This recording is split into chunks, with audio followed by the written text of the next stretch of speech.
Welcome everyone to Women of the Military podcast. I'm so excited to have Corie Weathers here. I've been following her forever.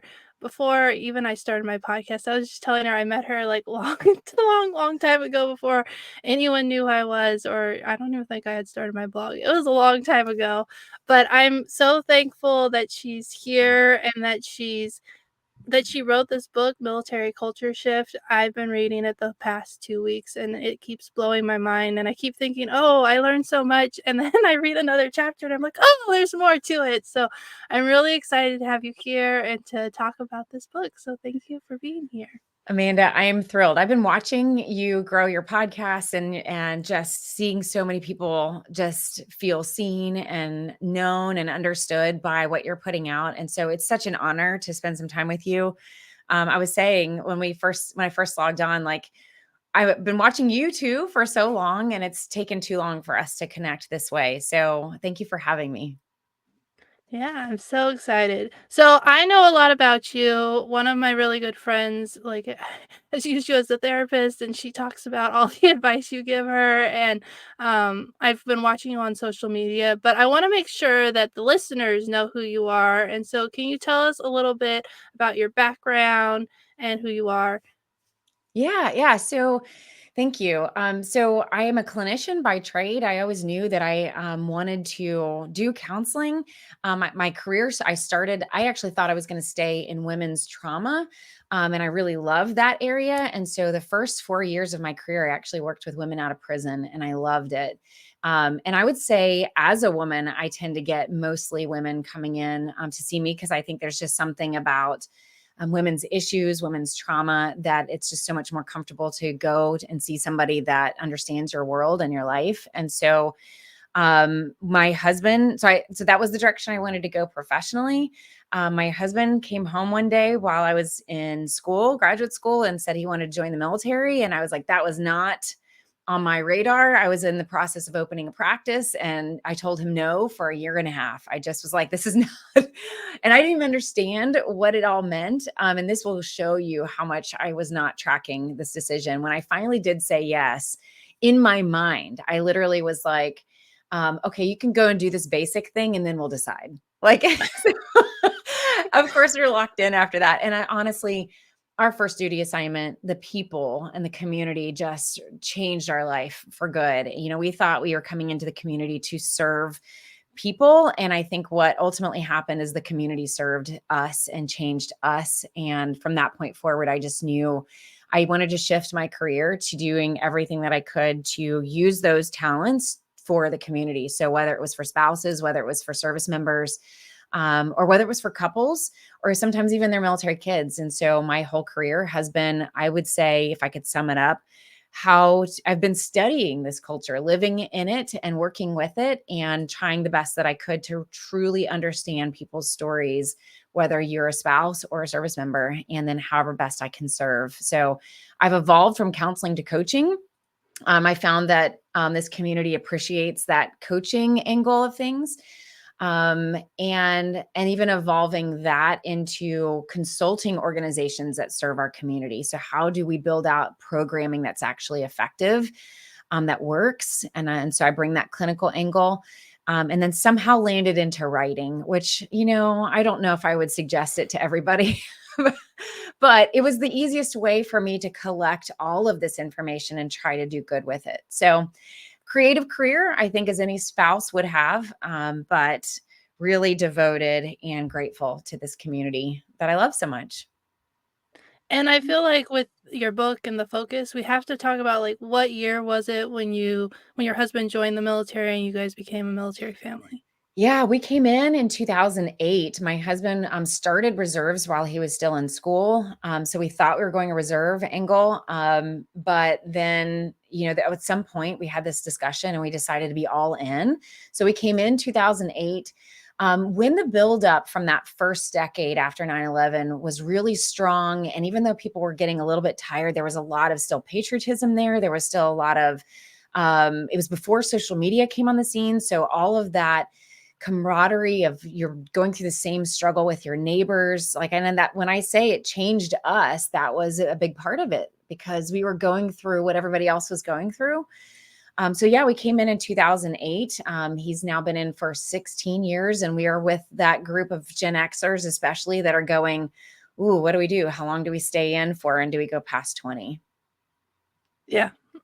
Yeah, I joined the military in 2007, and then my husband joined in 2006, so even though I told you that we're older millennials, we're, like, right at the cutoff, 83, 84, and And we so are young Gen Xers. So we're yeah. about the same place. Yeah. Yeah, I've seen there's, like, some people say there's, like, a micro generation, Mhm. which is, like, from, like, 1978, 79 to, like people said 82, but I think it should go to, like, 85 because my sister is 2 years younger than me, but she's much more of a millennial in the typical Yes. sense than I am because I didn't get a cell phone until I went to college, and Mhm. she had a cell phone in high school, and I feel like that and, like, social media was, like, a new thing that only college students could do, and, like so I feel like I think they call it, like, the Oregon Trail generation. I'm like, I very Yes, much and there's also connect to that. these other micro generations, like the, Zennials would be an older Gen Z and a young millennial, so there's always these, like, and I would almost describe them as these generations that go through something significant in their most formative years, like you just described with the cell phone, the difference of 2 years between your sibling and you, and yet the cell phone was such a huge, marker, historical marker, but technological marker that shifted the way you did life, right? So you ended up having 2 totally different experiences of adolescence and adulthood, simply because of when you got a cell phone. Right. Exactly, yeah. It's really weird because yeah, she's just 2 years younger than me, and it's like she grew up in a totally different world, and so it's really funny to and so, okay, so getting back on my focus questions of, your this isn't your first book. Your first book is Sacred Spaces, which you wrote in 2016. So can you tell us a little bit about that book? Because you said you didn't really wanna be a writer, but that's what happened. I was that person that like the writing sounded like a really neat idea, but then I would talk myself out of it by saying, whatever, all this effort I would put into something and it's going to be in a used bookstore someday or used as somebody's decorative prop for something else on their bookshelf.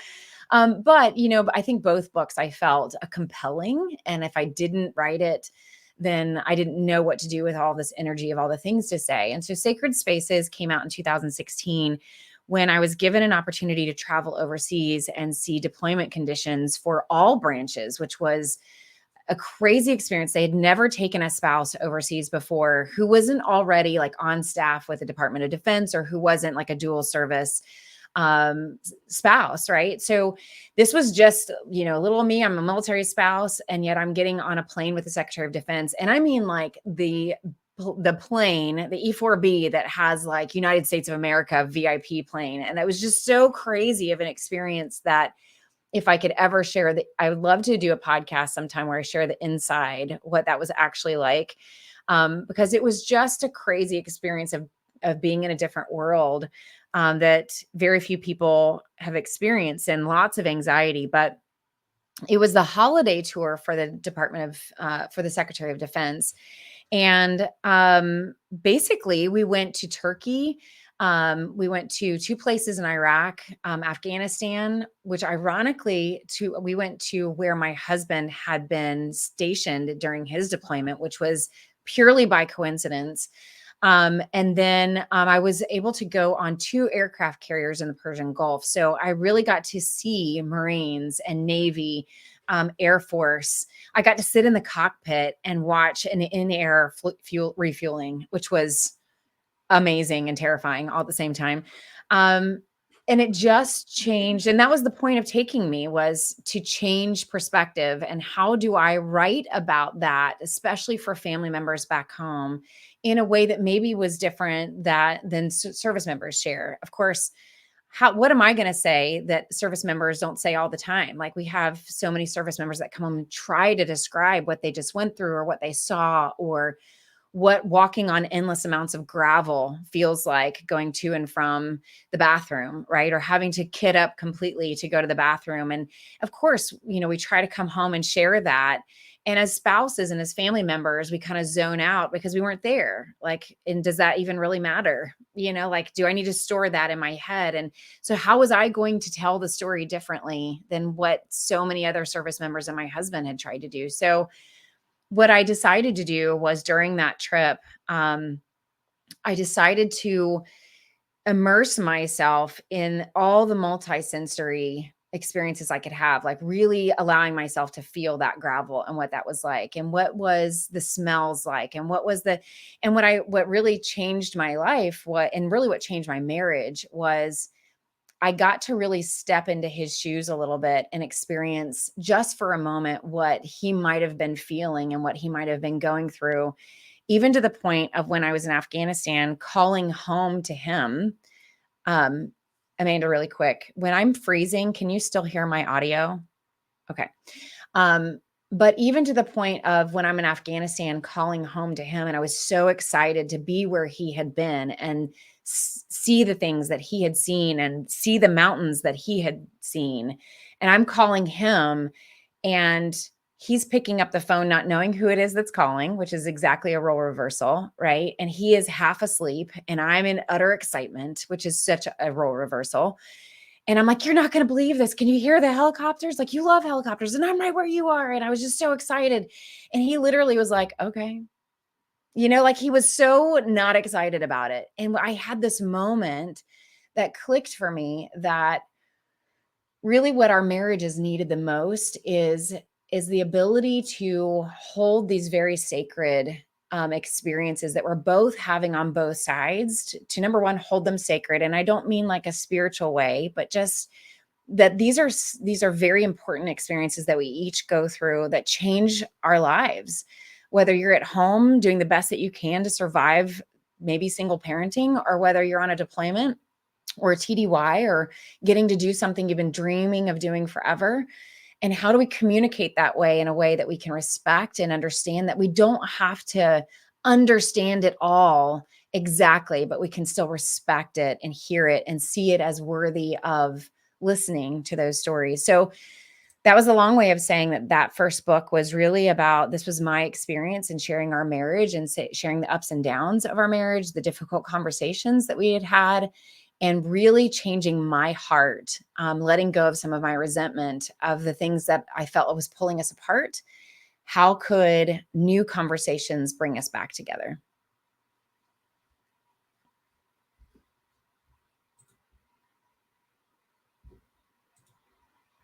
I muted myself for the train. Okay, good. I Thought it don't was safe. normally mute myself.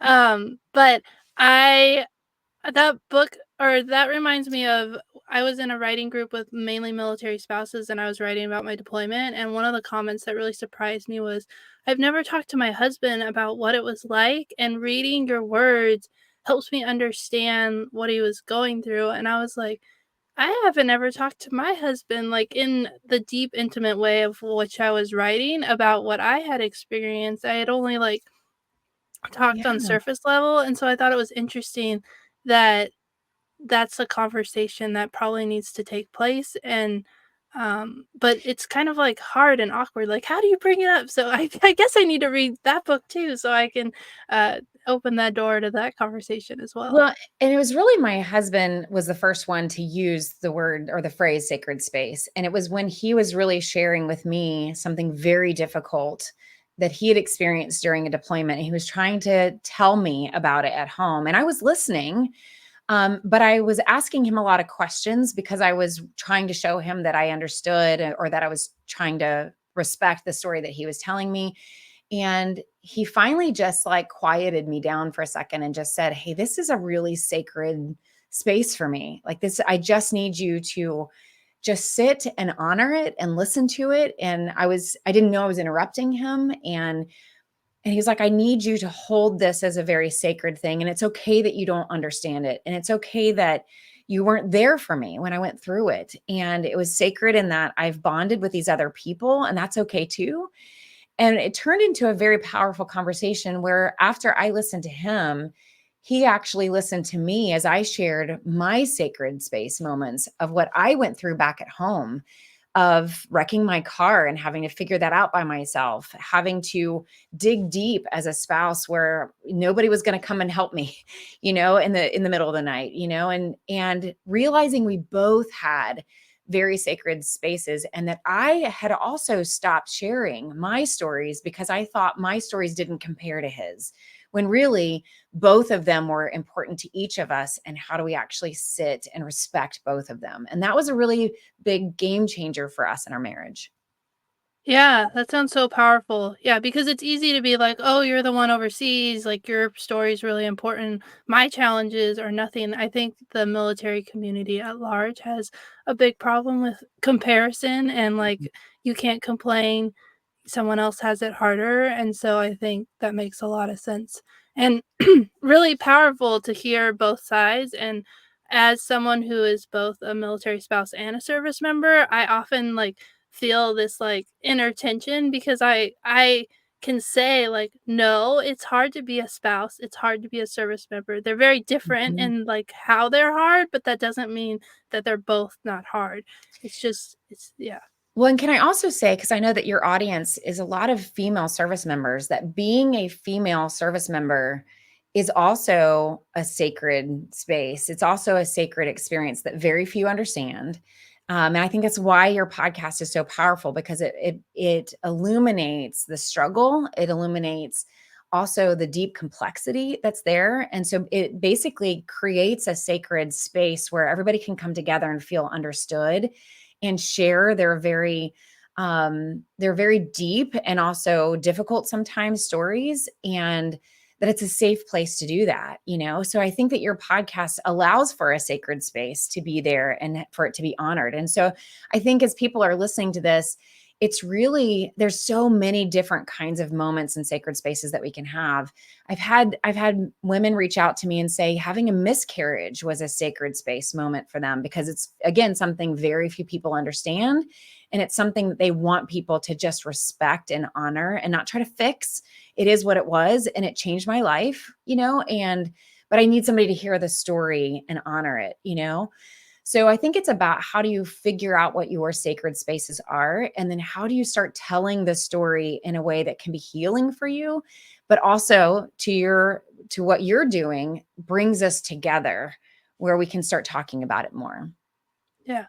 Yeah, I mean, doing the podcast has been so healing for me because I did feel really alone and I felt like what I was experiencing, I was the only one. And then hearing other women share their story and having, the same experience. And I'm like, oh, this is not just me being the only one. And actually, male veterans have reached out and they've experienced things that I thought were unique to females, but it actually is something that just nobody's talking about. And because Yes. we start the conversation and then people are able to find that it resonates. So that's so true. I love it. So there's been a lot of time. That was 2016 that you wrote that book, and now it's 2023, and Military Culture Shift came is just come out in November.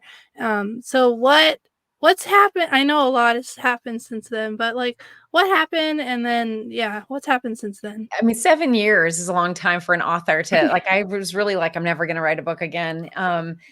I actually enjoy the process of it, but I think I needed to feel compelled on what I was going to actually say and not just say things to say them. And so I think during those 7 years, I really dove into a lot of marriage work and a lot of helping and counseling and coaching and teaching and traveling and speaking engagements, and where it was really about helping people understand each other, understand their marriages more. And I think over the course of those 7 years, what I didn't realize was happening was I was hearing so many topics and issues that would come up, let's say in the counseling office or the coaching sessions. And then I would go and travel and do a speaking engagement and work with this group over here. And then I would hear those same trends and issues kind of pop up in that group over there.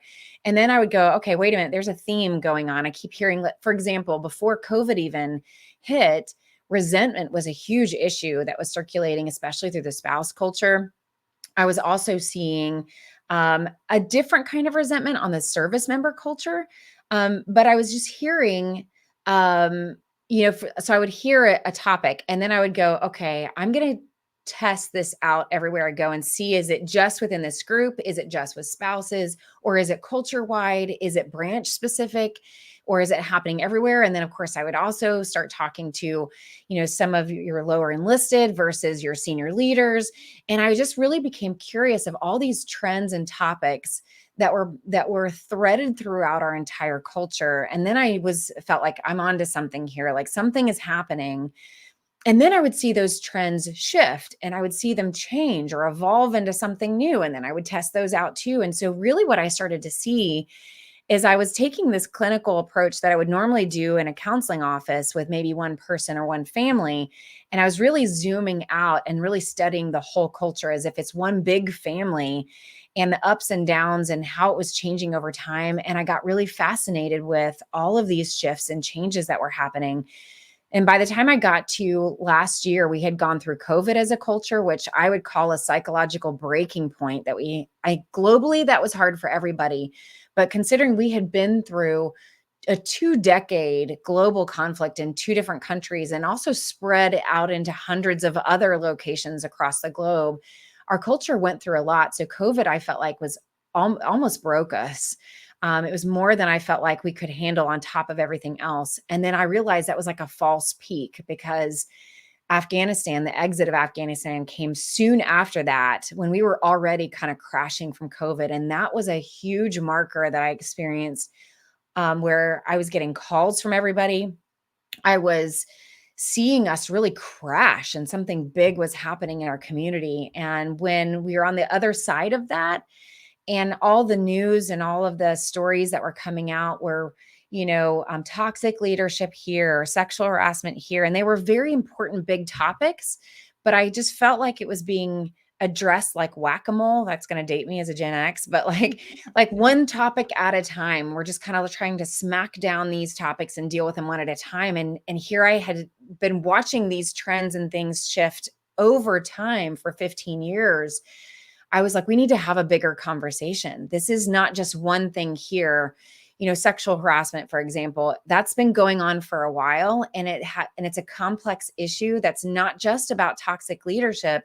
It also has to do with how we're treating each other in the ranks and how we're communicating in the ranks and the resentment that's been storing up all over time and the new generation that's coming in. There's just a lot of complexity there. So that's when I knew it was time to write this next book, where I, number one, needed to get it all out of my head. I've been storing it up for a while, but also it was fascinating to me. And I felt like leaders of all levels needed to have this same perspective and this viewpoint of some of the biggest issues that we were seeing in our culture. Yeah, and one of the things that I thought was really interesting was how you focused on the different generations. And like, you hear about the baby boomers and Gen X. Well, sometimes you don't hear about Gen X and the millennials and then, and the Gen Z. But like, I didn't really understand why why people were classified in groups and why it mattered and how it shaped how they viewed things, and like why some of the, I mean, there's so much friction between the different generations, but if you don't start with understanding like why different generations do different things, then you can't really understand it. So how did you like take everything in your head and write it in a book? And was it like, did you start with the generation piece or did you start somewhere totally different? At first, goodness, that's such a big question. On Sorry. one hand, like, it was a big hot mess in my head, mostly organized through these trends and shifts and topics that I was seeing. I knew the generational piece was coming into play because there was so much talk about millennials coming in the American culture, millennials coming in and being labeled as snowflakes, but really what they were doing was disrupting a lot of the beliefs and values, or at least challenging how institutions were addressing everything from diversity to authority to what does it mean to have a conversation, and can we speak up and challenge authority figures without it coming across as disrespectful and being labeled as snowflakes. And so we were seeing all of that happen in the American culture, and I was tracking that too as I was seeing these things happening in the military culture, and realizing the military tends to be about 10 years behind the American culture, but yet our millennials are coming into our culture and and kind of addressing or trying to address those same changes the way that they could in the American culture, and yet we're clashing, right? And so even though the military has in some ways been ahead on diversity topics, when you have a millennial, let's say, that's coming in and challenging authority, or let's just take, you have so many women listening, just challenging, can we wear ponytails? Like that one topic, right? Like, can we just not like, can we just wear ponytails and at least while we're stateside? That one question that seems like such an easy thing to ask, like, why can't we advocate for that? And then you've got older generations who were brought up in a military culture where you don't change things and you don't question authority. And these regulations have been around forever and there's good reason for them. And it was so important that we have this conversation about we can't, no institution is going to survive if it's never willing to evolve. And yet, we also know that it's not good for an institution to change entirely around one generation, right? So there was this clashing of how do we, what I call, evolve and educate. When do I know as an institution I need to evolve and ponytails can be okay, right? Versus when do I need to educate that no, we may not be able to make this change over here because it could completely crumble everything that we stand for. So this was a huge clashing that was happening in our culture, and something that I saw leaders needed to have. They needed help walking through how to adjust their perspectives on why they do things, why they see the military for what it is, that everybody sees it differently, and that doesn't have to be scary. And really, that's just like a family get together, if you want to call it that, in the counseling room. Like, it's different generations, and can we do chores differently? And why were you talking disrespectful? And I don't see it as disrespectful. And it's the same thing, just with 2 million people. Just with 2 million people. And it also was interesting because, like, one of the other, like, major things that changed was, like, women in combat, and I just did an interview yesterday, and she talked about how when she was deployed, they were like, "Okay, you're gonna be the gunner." They didn't care that she was a woman, but then, like, back in the States, they were like, "Women can't be in combat," and it's like there was, like, that dichotomy of, like, people serving in combat roles, but then they couldn't serve in combat roles, like, when you talked about it from a legal aspect, and then they were like, "We need to do a study," and I was like, "Why? You're Why? doing a study in the country, and it's working."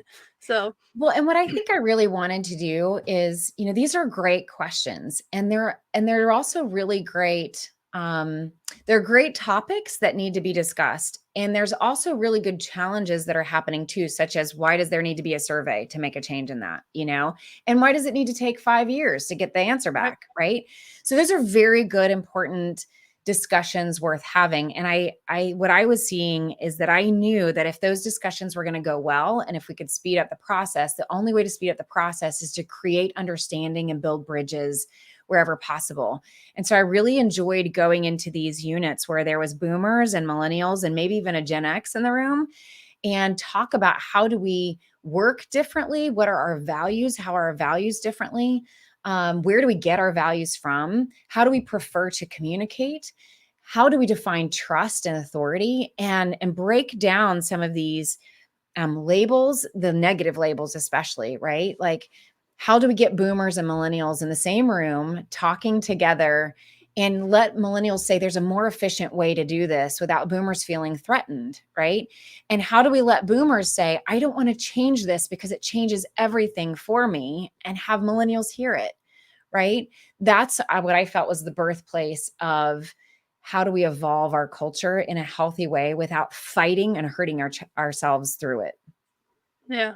It was funny in the interview yesterday, she was an older Gen X, and she's like, "When the war kicked off, the first thing I did was went and talked to the people who had done it before, and because I had so much respect," and I was like, "I'm a millennial, I did not do that at all." Yeah. But I also, like, came in later, and when I had people who had deployed during Gulf Storm, and it was 2009, and they're telling me about, and I'm like, What about, like, what's actually happening right now?" But I was like, I had such a different opinion, and, like, reading your book, realizing, like, my my perspective was very different than hers, because I was like, I can do this on my own. I have, like, I have the tools and the resources, and I don't need to hear what you have to say, but that can seem totally disrespectful, to Yes, to older generations. and I don't think that, I don't think that people mean to come across disrespectful. Right. Again, it comes back to those values, right?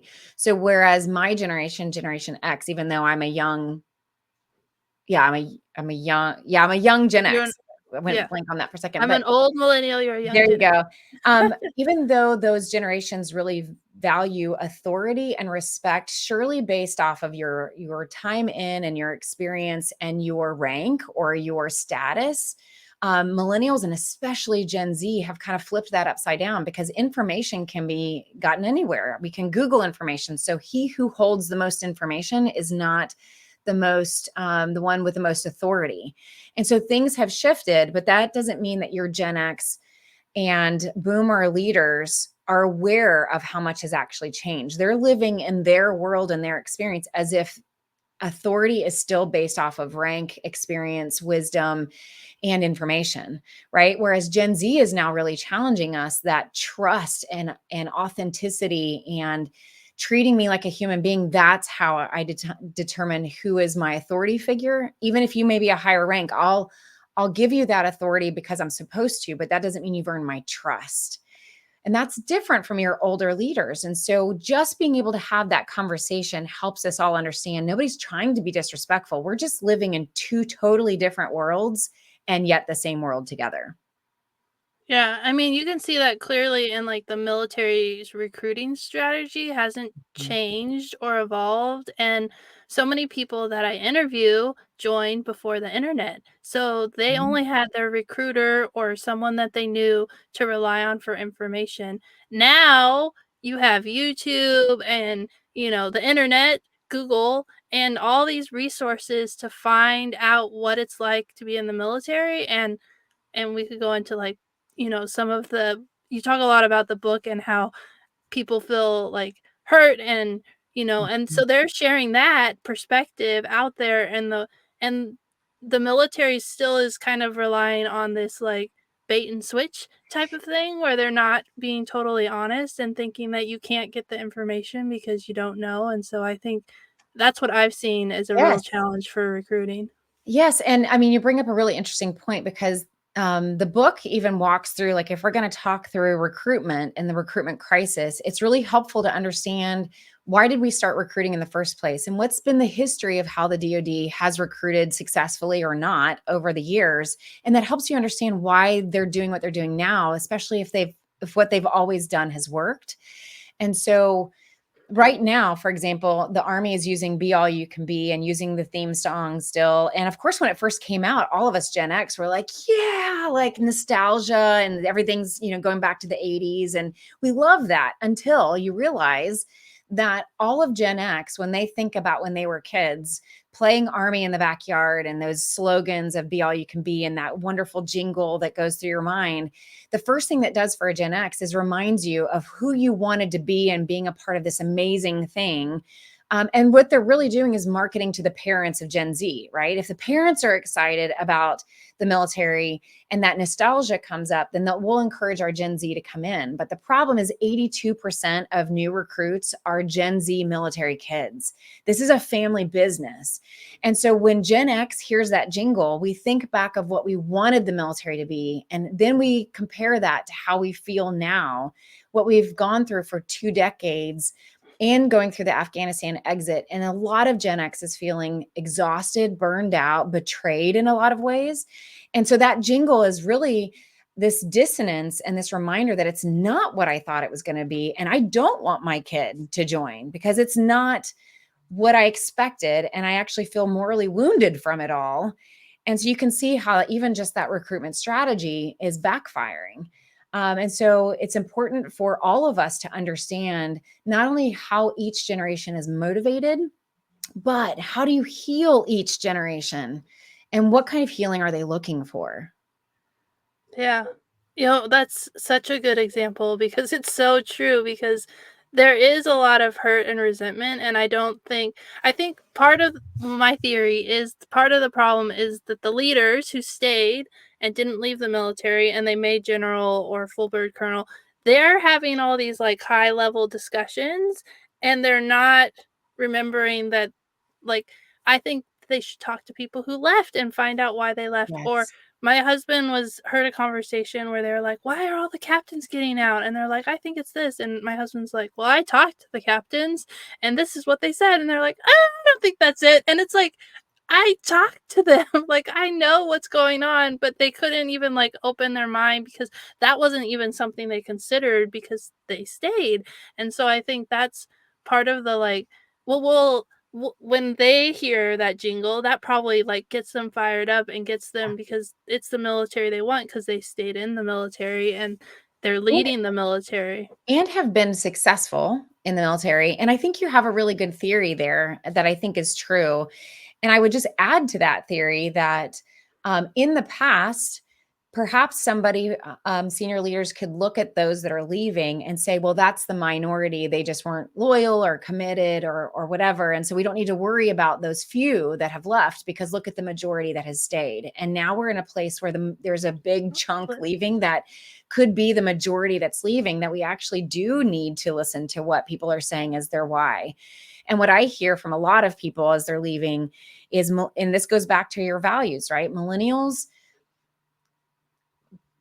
I'll say Gen X especially, really wanted a better work life balance when we came in, but we didn't have the courage, or we weren't raised in a society where we could challenge authority and ask for it. So when millennials came on the scene, valuing work family balance even more than us, they weren't afraid to say it, right? And now Gen Z is coming in just expecting work life balance. You can see how it's evolved over time.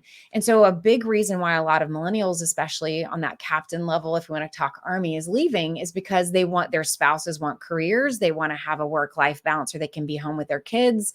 They want to do something purposeful, but they don't want it to be something that takes over their entire life, and they lose their identity because of it, especially when they've heard from so many veterans struggling transitioning into civilian society.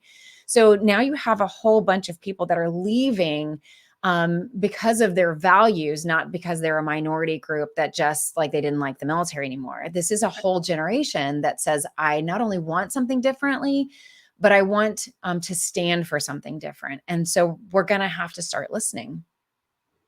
So true. That makes a lot of sense, and that makes so much sense when you think about, like, well, it's just the minority, we don't really have to worry about them, but now it's shifting, and even seen it in, like, some of the things, like, my husband, he wants to be at home as much as possible, but sometimes it's not possible because it's the military, but he Mhm. really strives to be at home, and sometimes he'll just be like, no, like, I'm not doing that because my family is more important, and I think Mhm. sometimes that ruffles feathers, but that's what's important to him because he wants to be there for, the kids and to support me, and one of the things that was good about COVID, we moved from a place, that couldn't do, remote work because of the mission, and then we moved here, and when we first got here, the most of he only had to go to work 1 day a week, and the rest of the time he could do telework, and nothing has changed work related, but now they're starting to bring them back into the Mhm. office more, and when we first moved here, it was so nice because he could take the kids to school, and I could do my work stuff, and now I'm starting to hit friction points because they're requiring him to be at the office more, and so it's making it so that work-life balance that we were really happy with because he was not we're living in LA, so he has a commute and there's traffic, and so it's like now I'm starting to see them, like, come back off of that even though they were able to do the mission and people were able to work from home, and it's like, now you're kinda, like, backtracking and being like, "We Yes. need people in person," and I'm like, "But it was so nice, and I felt so supported," and now you're, like, taking it away, which is even worse than, like, not having it to begin with. Yes, and it's a good example of like COVID too. That was kind of almost a global, but also in the military, all of us experienced that on some level, unless you're going through a deployment, and that was a whole other experience of COVID, right? But I think it did It did impact the culture in that everybody had the experience of going, things could be different. And if they were different, here's what it would feel like. And when families got, even though we all kind of went through our own reintegration there for a minute of like, I don't know if we can all be together in the same house for this long. Everybody has to transition through that. But I think it showed our community what's possible. And then I think it goes back to questioning, right? Like we were talking about earlier, like, well, why do we need to do things this way? And can we evaluate that? And that's where we have to enter into those conversations of, is this something that we can evolve? And can we be in some ways more productive by doing remote work? And now that gets even more complex because now Gen Z is saying they went through their most formative years online during COVID, where school and their whole life was online. They're switching to flip phones and they want to come into the office, right? So you can see all this complexity of everybody valuing something different. And we've got to be able to like conversate somehow through it. And as an institution, know like this is either what we have to do for the job and allow people to ask questions like, what if that doesn't work well for us, without it coming down on them and affecting their careers because they want to use their voice? This is like really challenging in a community that for decades has thrived off of being a regulated hierarchical structure where it's better to just keep your head down and get the job done and never have an opinion. And that's disrupting everybody, or disrupting the whole system for people to suddenly have opinions. And if we can't say it to our boss, we're saying it online. And what do you do with that?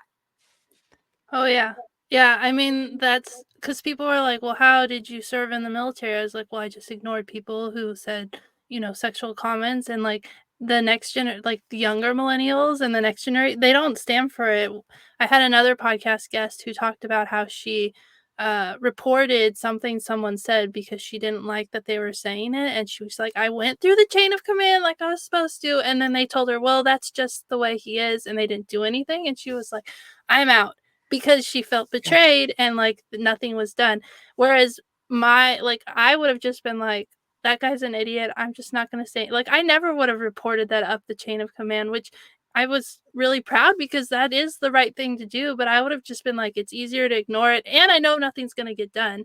But she believed that if she reported it, that the military would do something, and then they didn't, and that betrayed her trust. Such a good example of topics that do need to be challenged and do need to evolve, and how proud I am of these younger generations that are doing just that, that are learning how to be assertive and confident. And I mean, in the last couple of years, I started going around training both service members and spouses on how to be assertive in their communication. And you would think that well, a lot of people weren't tracking how passive spouses have become over time, but when I went to teach the service members how to be assertive, you would have thought that like I was introducing something that was going to blow up the entire military, because they realize that they tend to be passive going up the ranks, right? When they're talking up, and then they turn aggressive going down because none of us were taught how to be assertive.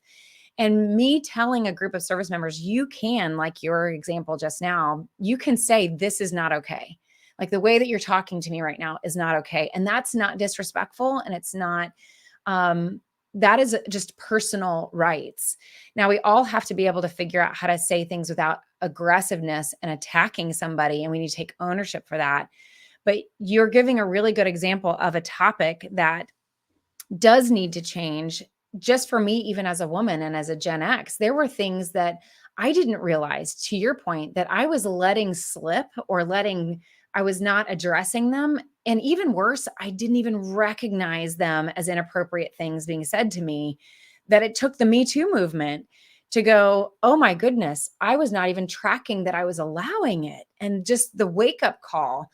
And I guess if there's listeners they're younger listeners that are listening to this right now, maybe that you can remember to be patient for those of us that are older, that are kind of waking up to some of that, who may not even had paid attention to that. And how sad that is that we weren't paying attention to it, that because of the younger generation showing us how to appropriately, with confidence and with assertiveness and with human decency, speaking up for yourself, how that can heal an older generation and give them the words that they can now take on themselves too. So there are these topics that definitely need to evolve and change, and our institution does need to change those things. And then there's these other topics that are also really important that we need to keep. Things like tradition and ceremonies and grounding ourselves in history, the appropriateness of history, and on some level, even remembering the tradition um, of wisdom that is gained by experience over time. Like Gen Z and millennials, I do believe and have heard that they want mentoring and that they want wisdom, but they want it to come from trustworthy relationships. And so all of these things go together. If we can find the good of all the generations together and get in the same room and talk about it, that's where good things are going to happen. But it starts with each of you starting those conversations respectfully and inviting everybody into the room and around the table. Yeah, I've created a Women of the Military mentorship program to help connect the people considering joining and with people who have served. And like I got it started, but I'm having like a hard time like creating like the curriculum or like sustaining it besides like someone calling someone getting a little bit of advice, and I'm like, that's not really what I want. I want it to be like a continual mentorship relationship. But even like, I never really received mentorship. Like, Mhm. mentorship when I was in the military was the commander would have an all call with the officers once a month, and he would talk to us at lunchtime and give us advice, but it wasn't like one-on-one mentorship, and so I haven't really seen it in like what I imagine. I haven't ever seen it in practice, and so I'm having a hard time getting the people who have signed up to be mentors to understand like my vision, and then also for the generation who wants the mentorship, like they also don't really know how to like say, "No, this is what I need." And so I'm trying to work to make it better. I'm really trying, but it's so hard No, because I feel like can I speak to that for just a minute for both yeah. you and for people that are listening? Because this is happening across the board. In our just, I want to say it's the American culture, but I think I'm institutionalized myself at this point. Like I think sometimes I'm like, I want to say it's everywhere, but maybe it's not. But I will say there is so much information overload right now. And I mean, not just internet information. Um, there's decision fatigue, right? Like we can't even go out to dinner without yelping and looking at all the options, right? When we sit down to watch TV, there's all the options. When we go online, I mean, I have a million tabs open right now, right? Like there's just so much information that we're getting from everywhere that it's getting harder and harder to commit to things, to follow through with things, to sign up for the things that really matter because you've signed up for all the other things too. And I don't want to commit to this because I might need to commit to these 10 things over here. And so we are just on information overload as a culture. And so to your point, I think it comes down to, you're going to hear me say it a million times, but it comes down to your values. What is really important to you? When I was working in a coaching session yesterday, I was helping the client think through in their business and in their life, like what are the top 3 things that matter to you the most, that are like deal breakers, right? Spending more time with your family and turning your phones off at 5 o'clock or shutting your email off at 5 o'clock was one of them.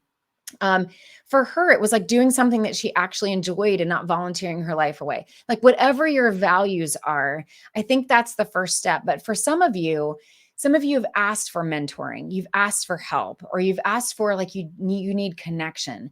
Gen Z is the loneliest generation to date. And usually when they do that research, usually the answer is the elderly is the loneliest generation. And right now, the youngest generation is even lonelier than our elderly population, right? So when people are saying they want mentoring, they want connection, that's really what we're saying is a value. It's saying, this is something I desperately need in my life to be well. And we're all talking about how wellness is more important than ever, and we need it to be accepted more than ever. But it takes you, whoever's listening, valuing it enough in your life, whether it is, I need to seek out mentoring, or whether it is, you know what, it's time for me to start giving back. I've become so self focused and become such a consumer of people, relationships, and information that perhaps what I'm missing is I need to give back.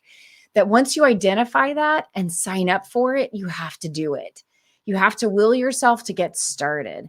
So I love the fact that you're starting a program on this because number one, it's needed. Number two, everybody's listening right now going, I do need that in my life. I either need to give back or I need to, like, I either need to give, I need to give down that wisdom that I've gained over time, or I need somebody to desperately pour into me where I can feel less alone and feel like I've got a path ahead. Make that a priority that you actually intentionally take action on, because all the other things that you could be giving your attention to, I guarantee you are probably less fulfilling and they probably are stealing energy from you. So I love that you're building it, and you need to build it and finish it. And maybe it starts with values. Maybe it starts with, how do we as a mentor mentee relationship identify our values, see if there's any differences there, and start a conversation. Yeah. Yeah, I've been playing with the idea of doing, like, just a standing all call of, like, to try and get connected with the young women who have signed up, and 'cause I wanna make sure that they're getting connected with the person and that they're get 'cause I can't mentor all of them, but I'm Right. like but I want a way that I could check base with them. I know that when I first one time when I got an email, I responded and they were like, "You're actually responding?" And I was like, well, who else would respond? But I think people have grown so accustomed of, like, computers responding or, like, VAs responding that she was just shocked that I was taking the time to respond to her, so I hope I'm gonna try and start that next year and, um, help and see what happens and not worry that if no one shows up, that's okay too. I think that's, like, my It's big worth fear the stopping. risk, Mhm. and even I recently, even this week, I thought to myself, you know what I need at this stage after writing a book that hopefully as many people as possible benefit from. What I really realized this week was, now it's time for me to circle the wagons and reinvest one at a time. Like, coming back to that reminder of, even if just one person shows up, it's so good for the soul to have connection. And that's what we all deep down inside need to keep well. And so it's always worth it, regardless the number, because That is whoever's true. supposed to be there is going to be there. Thanks for that encouragement. Yeah, I'm definitely gonna do it. Well, we didn't get through like any of my questions. No, it was such a great conversation, and I really highly recommend people go and check out Military Culture Shift. It has been like mind blowing. I'm only halfway through it, and every time I read a new chapter, I'm like, oh, something new to think about. And so I'm really just thankful that you put all the words together because I think it's something the military community desperately needs, no matter if you're joining right now or a senior leader, everyone in between, military spouses, service members, even families. And I even think like it'd be great for the civilians who aren't connected because it'll help with that civ mil divide that's there too. So it's a For book for sure. everyone. Thank you, Amanda, so much for having me. And I knew I did try to write it in a way that civilians could read it and hopefully understand, especially what our culture has been through in the last 20 years. My mother-in-law read it and said, it wasn't over her head and she felt like it was helpful. So I hopefully achieved that. Thank you for what you're doing. For those of you that are listening, thank you for serving. Thank you for telling your stories. Thank you for connecting with each other. So much has changed because of you, and those were necessary changes. And I'm so proud that we have incredible women, especially like you, that are serving and are showing our strength and our confidence and our capabilities, and that people should not maybe put their ceilings or their assumptions on what we're capable of doing. That they shouldn't put those on us, because I don't know about you guys, but my personality is like, if you're going to give me a ceiling, then just watch me. Like, Right. challenge accepted, right? For sure, for sure. That is so true. If people wanna connect you with you, where would be the best place for them to go? Yeah, thank you. So my website is CorieWeathers.com. My name, Corie, Corie, Weathers, like the weather outside with an S. My social media is all Corie at Corie LPC, which stands for a licensed professional counselor. Just Google is the easiest way. Thank you for inviting me. I hope that I can do the best that I can to share your story. So if anybody reads the book and you feel your story is reflected, reach out and let me know. Hopefully I succeeded at that. So thank you so much, Amanda, for having me and giving me the chance to hopefully encourage somebody today. Yeah, thank you so much, and I'll have the link to your website and your social media in the show notes so people can find it easily, and just thank you for everything you're doing for the military community. You too. Thanks, Amanda.